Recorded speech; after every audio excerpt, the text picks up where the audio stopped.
Hello and welcome to Binge Watch, the podcast where we take a look at the hottest new TV and film releases on streaming television platforms. I'm Hannah Fernando, the group editor of Woman and Woman and Home magazine. And I'm Ian McEwan, writer on TV and Satellite Week, What's on TV and TV Times magazines. And today we're looking at the new releases that will be available on Friday the 19th of July 2024, including Danny Dyer and Ryan Sampson in comedy Mr. Bigstuff on Sky Max, and Jenna Coleman as a widowed cop investigating a baffling mystery in a lakeside town in BBC crime drama The Jetty. And we'll also be checking out the return of sci-fi reboot Quantum Leap on Paramount Plus, and Anthony Hopkins in Gladiator Saga, Those About to Die on Prime. But first, Ian, what is in the news? From the creator of one of our favourite comedies, Hannah, Derry Girls, the Netflix comedy thriller How to Get to Heaven from Belfast will follow three friends who travel across Ireland and unearth secrets from the past. What else is in the news, Hannah? Oh, that sounds good, doesn't it? Well, in Apple TV Plus's six-part Australian set thriller, The Dispatcher, Patrick Brummel will play a detective-turned-police dispatcher who gets a lead on his daughter, who has been missing for a decade. Well, you cannot fault us for variety this week, Hannah. You've got everything from ancient Rome, you've got comedy with Danny Dyer, you've got a sci-fi, you've got crime drama. Wow. We're going to start off on Prime Video with a new series that arrives on Friday, the 19th of July. It's called Those About to Die. And here's a clip. Life is of little value in Rome. Living in the shadow of the rich and powerful. But all of this is about to change. Soon I shall cross to the kingdom of darkness. But nothing is more important than protecting our beloved Rome. Chariot racing, gladiators, Roman emperors. Yes, this is a fantastic new sword and sandals historical drama. And if elements remind you of Gladiator, that may be because it's based on the same book that inspired the brilliant Ridley Scott film starring Russell Crowe. It's a 10-parter. The era is 79 AD, and it's all about bread and circuses in the Roman Empire. The people, the plebs, are hungry, so to distract them, to stop them rioting, the emperor, played by double Oscar winner Sir Anthony Hopkins, is putting on ever more spectacular entertainments. So at the heart of this, it's directed, by the way, by Roland Emmerich, who is best known for disaster movies such as Independence Day and The Day After Tomorrow, so he is no stranger to CGI. Well, you'll see plenty of it in this. As well as the Emperor, played by Sir Anthony Hopkins, and there's a sort of succession drama because one of his sons is a soldier and the other is a sort of more political type. So there's rivalry between them, as in Gladiator with Richard Harris, who is going to succeed the Emperor. So there's that going on. Meanwhile, at the Circus Maximus, you have these factions who own the kind of chariot racing teams. So they're kind of wealthy patrician types. It's pretty much a closed shop. However, Iwan Rheon, who I first saw in the brilliant sci-fi Misfits, British sci-fi Misfits, about young offenders with superpowers. He's done loads of good stuff since then.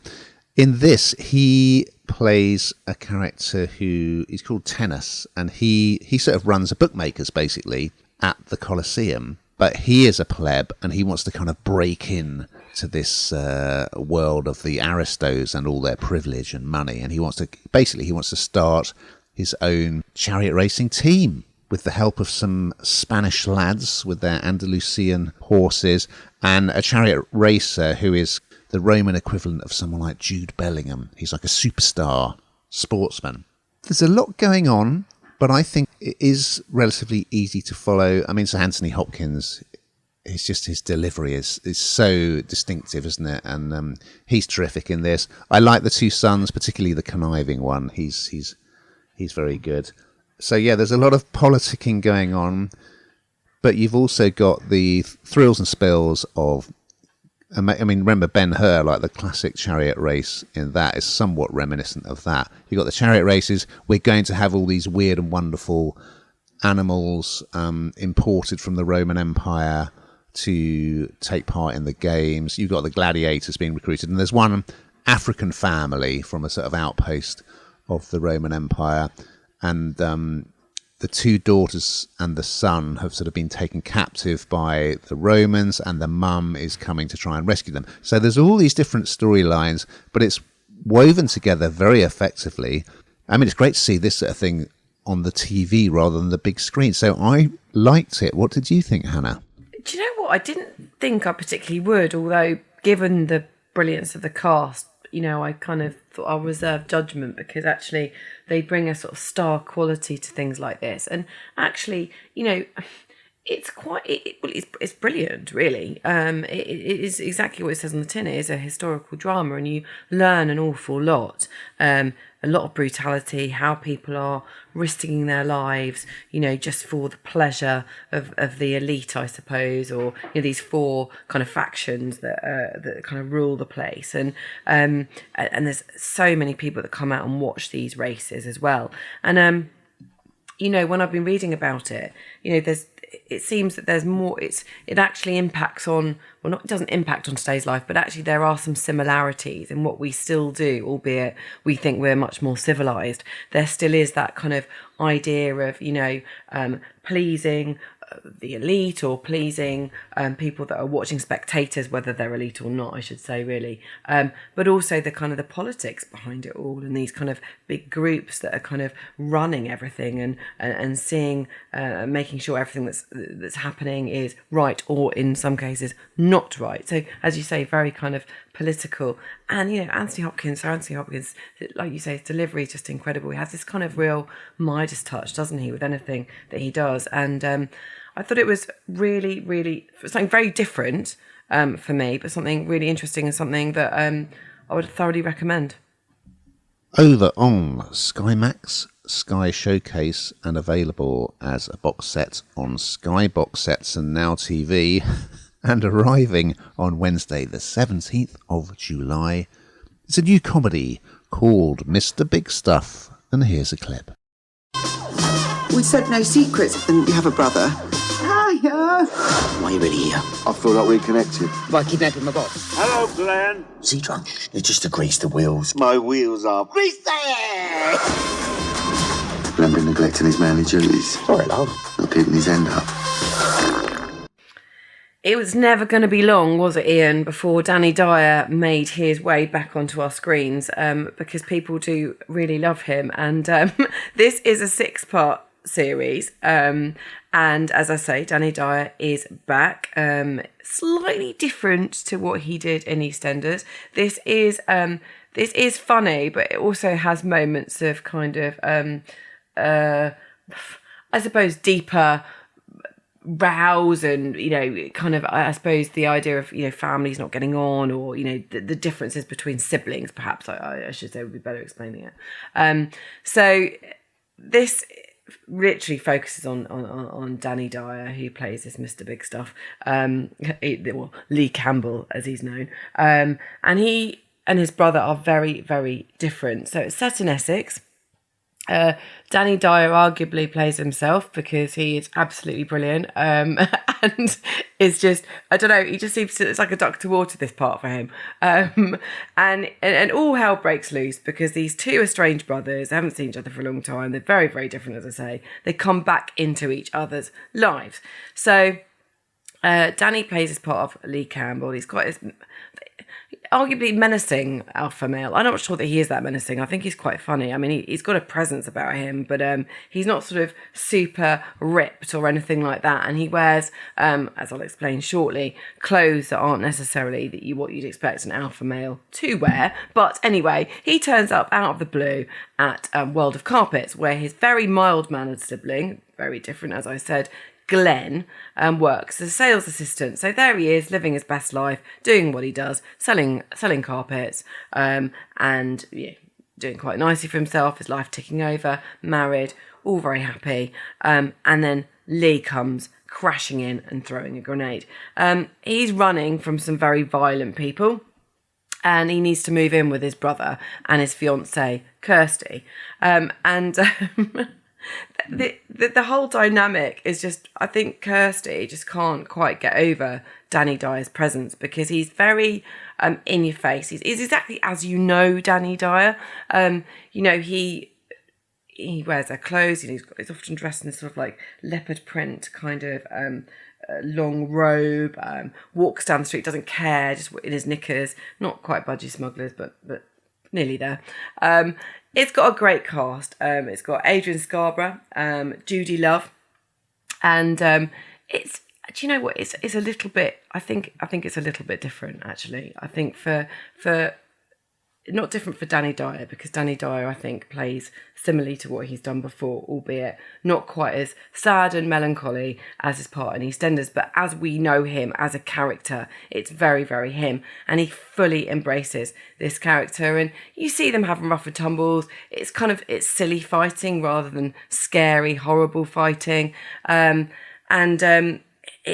a bit of fun. And I think Danny Dyer fans will like him in this. They'll like the dynamic. There's one piece, there's one part of this that I absolutely love, where Glenn's fiance, she's just looking at Danny, and her eyes are just kind of like, they're just sort of spinning. She can't quite believe that this is the brother of the man she's about to marry, because they are so different. But he does have a good heart. He's got absolutely no filter, as you'll find out. Language is ripe in places, but it's a lot of fun. What do you think, Ian? I thought it was really funny, really good. And there is a bit of a connection with ancient Rome, because, of course, Ryan Sampson was in the brilliant Roman comedy Plebs, and he worked with Danny Dyer on that, and that was great. He was really good in it, and he's written this. I do think Danny Dyer gets slightly underestimated, and I do think there's this kind of idea that he's just kind of playing versions of himself. This shows that he definitely has funny bones. So he is hilarious in this. He's absolutely having a ball. Sampson is great as the kind of mild-mannered, kind of slightly wimpy brother who works in this carpet store, and he's a good salesman. The scenes in the carpet store are great, and Adrian Scarborough is an absolute hoot as his manager, who gets drawn into this sort of chaotic family drama. And there are lots of great lines in it. So they think that Danny Dyer's character Lee, certainly the fiance, thinks that he's just a stranger who's broken into their home, and his brother's kind of threatening him with this sculpture, and he's saying, "What, you're gonna stab me with the objet d'art?" It's got lots of great lines, terrific performances. I can't wait to see what Judy Love is going to be doing, but we've not seen her in episode 1. And yeah, the dynamic also between the engaged couple, Glenn and Kirsty, they're kind of having sort of problems with their sex life, and sort of this alpha male coming into the house sort of causes a few ripples in that department. So yeah, I thought it was really good. I thought Dyer was hilarious, and I thought the script was great. So yes, a thumbs up from me. He is funny, Danny Dyer, isn't he? He's absolutely brilliant. If you ever watch him interviewed separately to anything, he just holds fort. He, as you say, he's just got funny bones. He has, and also, I mean, his mentor was the acclaimed playwright Harold Pinter, of course, and he probably made one of the most telling comments about David Cameron and Brexit on TV, which was about him going off to Nice and putting his trotters up. So, yeah, I'd say he's a good egg. Over on Paramount Plus, arriving on Thursday, the 18th of July, we have the second series of the sci-fi series Quantum Leap. And here's a clip. My name is Dr. Ben Song. I'm a time traveler. I leap into other people to change history for the better. Incredible. So you're on board with the time traveler thing? Or am I this time. You are a spy. Awesome. This is a 13-parter. I'm sure you remember the original, or do you, Hannah? Remember the original Quantum Leap with Scott Bakula as Dr. Sam Beckett, who was a physicist who would go off on these time-travelling adventures where he would leap into the body and life of someone from another time and place. So to the viewers, he still looked like Scott Bakula, but to the other characters, he looked like the person whose life he'd kind of taken over. So it was a great premise because they could put him into any setting, any storyline. He could be a woman, for instance. In one episode, I think he played Lee Harvey Oswald, who assassinated JFK. So yeah, the possibilities are limitless. It also had Dean Stockwell as the sort of his hologrammatic aide who kind of helped him on his time-travelling adventures. So yeah, this is a reboot, and it's got Raymond Lee as physicist Dr. Ben Song. And yeah, so he's used this sort of accelerator that's Dr. Beckett used. And again, he's now trapped, sort of leaping from one time and place and person to another and trying to get back home. And he wants to be reunited with his fiancée, who was also his colleague, Addison, played by Caitlin Bassett. So, long story short, the exciting bit about Quantum Leap was and is when you find out, okay, who is he going to be this week? What's the adventure? So episode 1, he is in a cargo plane, travelling across Russian airspace. We're in the 1970s. There's a mysterious cargo. The plane is brought down by a missile, and off we go. It's kind of nostalgia TV, I guess, because, yeah, Quantum Leap was sort of one of those, I mean, it was kind of cheesy in a way, but it was great fun. And this sort of cashes in on that nostalgia for those slightly trashy US shows that we used to love. And it's very cheesy. I mean, some of the dialogue is absolutely dreadful. The special effects aren't very special. But I think Raymond Lee is good in the lead role. Spoiler alert, there will not be another series after this one. But it's just a good bit of throwaway fun. And also, because they've got this unlimited license to send him anywhere. So I think there's one episode set during the LA riots, and he's playing the son of a Korean shopkeeper. Then there's another episode which is set during the kind of witch trials. It's kind of fun to see it back. It's the kind of show that you can really watch without focusing on it at all, because it's just a bit of escapist fun, and there's nothing wrong with that. What do you think, Hannah? Well, I kind of agree with you. It's not really my cup of tea, and I think it's probably the special effects weren't particularly special. I didn't see first time round, so I'm not sure that nostalgic kind of element played a part. And I think if it does play a part, then that's a good thing, because there's a reason to watch it. But for me, I just kind of. It's just, I don't know, it just feels like a bit of a tired format. I can't kind of work out what's different or why you would reboot this or why it needed to be rebooted, apart from, as we've just said, for those that loved it originally. And will you love it as much, or is it best to leave in the memory bank? Probably the latter. And, they've done their best, but there are some funny parts, as you say, in it. There are some kind of, there's a good cast to a degree in terms of, names and how they kind of all work together. But I think it's probably no bad thing that this is coming to an end from my perspective, because I just don't really kind of get it. You're right, you can watch it in the background and get on with something, which is always a bonus, because a lot of the stuff we've been discussing recently, you really need to sit down and concentrate, don't you? But with this one, you certainly don't have to. I mean, I think, I suppose what I'm saying, it feels like a bit of a vanity project. And I think that comes across if you don't have that sort of history with something like this. So it wasn't for me, but if you loved it first time round, perhaps it's worth giving it a go. We're going to finish on BBC iPlayer with a new crime drama, which arrived on Monday the 15th of July. And the whole series is available on the iPlayer as a box set. It's called The Jetty, and here's a clip.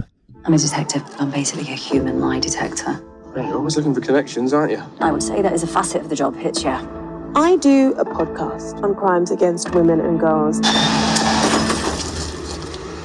Towels like this grab you by the ankles and don't let go. Missing and abused girls aren't rubbish to be hidden from tourists.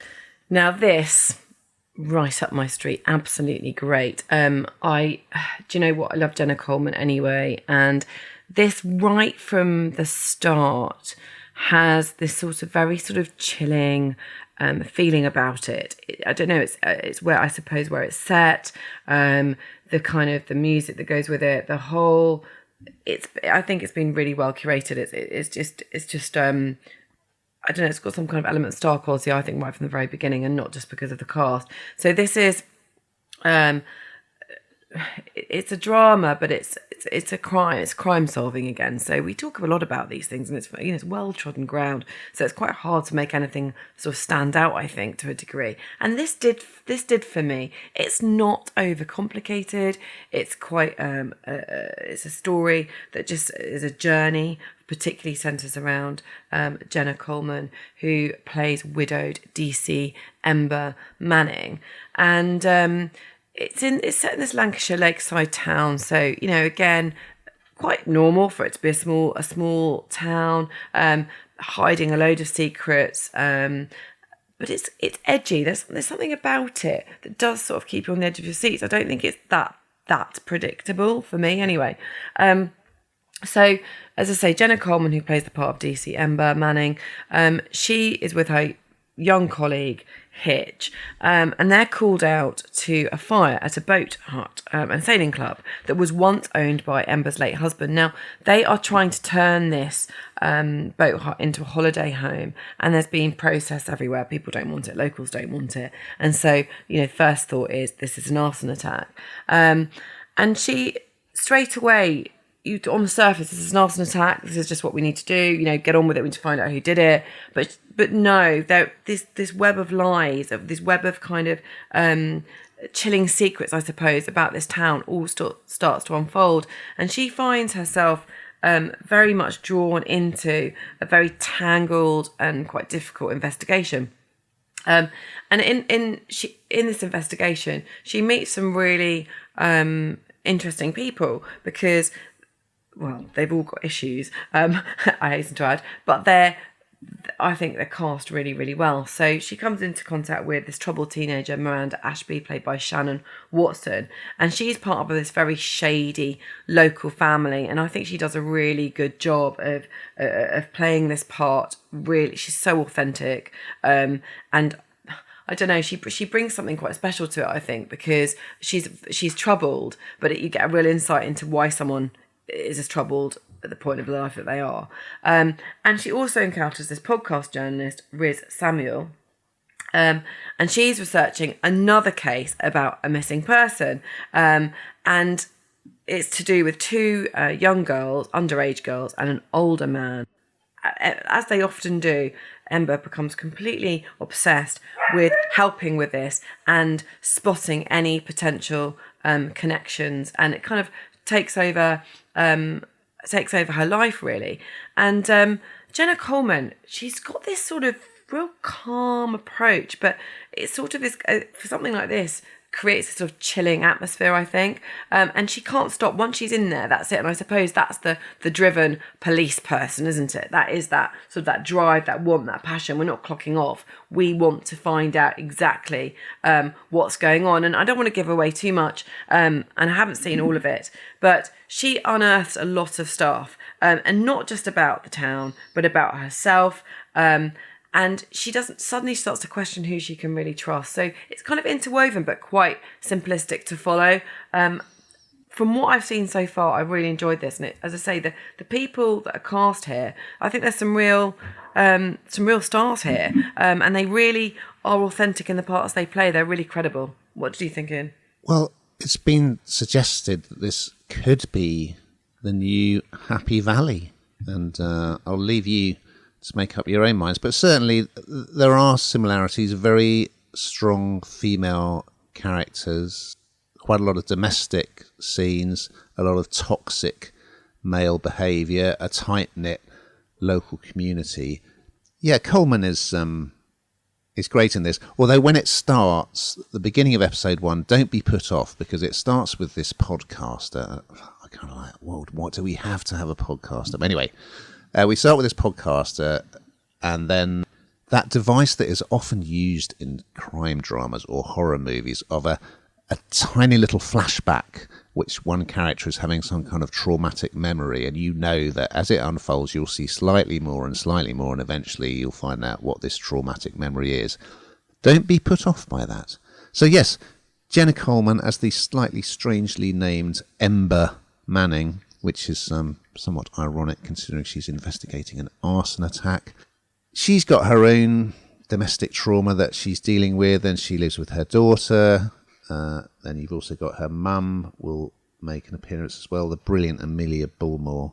You've got Matthew McNulty as a friend of Ember's late husband. You've got Arthur Hughes from Shardlake as a local character. So the dialogue is really convincing, and that is part of what makes it work, because the way she interacts with her daughter just seems, and with her daughter's friends, seems very naturalistic and believable, and funny as well, quite often quite funny. There's a kind of, quite a sort of sexist group of guys in the local community, and the way she kind of negotiates that, and the fact that they've all known each other all their lives, so that the way that they deal with her, even though she's a policewoman, is coloured by the fact that they knew her when she was a kid, and lots of sort of not microaggressions and quite blatant sort of sexist comments that she has to encounter. And then you have this subplot about these two very different schoolgirls. One is like a real rebel, and the other is quite straight-laced, but sort of fascinated by this very delinquent school pal who kind of becomes her best friend. But you kind of think, this is not going to end well. Anyway, all these threads will be connected together. And I kind of like the fact that, so with the arson attack, there's this sort of undercurrent of, the issue in a lot of local communities, which is like people buying second homes and locals being priced out. So there's this kind of negative attitude towards the person who's developing the boathouse, and which Ember's late husband used to run. And the police aren't really going to bother investigating the arson, because they just think it's, it could be an insurance job, who knows. So there's a lot about it to like, and Coleman, her history is going to connect with one of these unfolding plots. I won't say more than that. But yeah, I thought it was really good. Coleman is great, terrific cast, and lots of interesting threads that are going to hopefully knit together. So yeah, thoroughly recommended. Now we've got to that time, Hannah, we find out what you've been binge watching this week.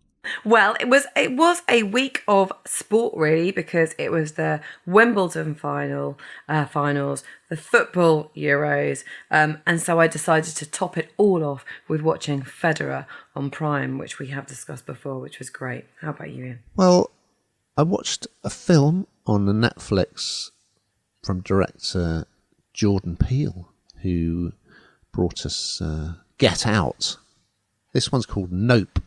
It's sort of like Cowboys v Aliens on acid. I'm not going to say more than that, but it will certainly provoke a strong response in anyone who watches it, positive or negative, and worth checking out if you like your cinema. We've just got time to look ahead to next week's offering, so what's on the binge watch menu, Hannah? Well, medieval misfits cause chaos in an Italian villa as they try to escape the Black Death, of course, in Netflix period comedy The Decameron. Meanwhile, Henry Cavill leads a daring mission to sabotage U-boats in the World War II comedy caper The Ministry of Ungentlemanly Warfare on Prime Video. So we look forward to those and much, much more. But in the meantime, listeners, watching.